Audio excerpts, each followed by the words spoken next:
Osomashishini abasakhasayo nabaphansi kwe-Alfred Nzo Business Forum babambe uqhankqalazo kwidolophu yaseMount Elief nalapho bevale vinci uhola wendlela u-N2 ephakathi kwedolophu yakwaBhaca kunye neKokstad bekhunela ukungabandakanywa kwiziniki-maxabiso ithenda ngelasemzini ebezikhutshiwe ukulwa nentsholongwane i-corona.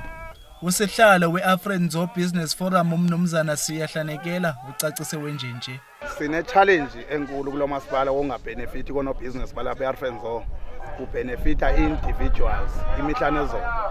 Kuphindaphindwa abantu abayi banikwa ii-jobs, the families and the friends, the politicians and the administration mos abantu abaphethe kula masipala banikwa imisebenzi imihla nezolo.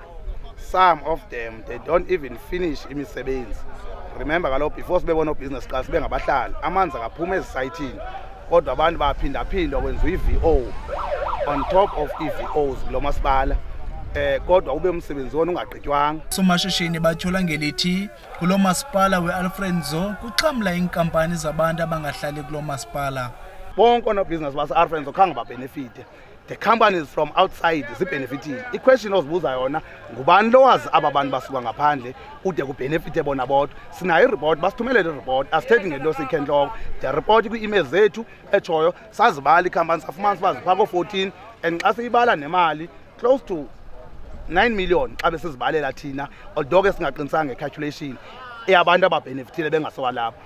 Aba baqhankqalazi bazivale mba i-ofisi zalo masipala kunye neevenkile zale dolophu yaseMount Elief. Bathi yothi ukuze avule lo masipala kuze inkulu baphathiswa yephondo lweMpuma Kapa u-Oscar Mabuyane azokuthetha nabo.